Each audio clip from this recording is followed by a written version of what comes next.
Hi everyone, in front of me I've got Nubia Focus Pro, and let me share with you how to allow unknown sources on this device. So let's start with opening the settings, and here we have to scroll and find the apps option, so let's tap on it.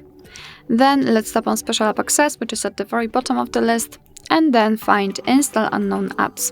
And as you can see, we've got the list of apps which are allowed or not allowed to install some content, and of course we can change it. Just tap on the specific app and tap on the switcher. After getting back, you can see that the Chrome is allowed to install something.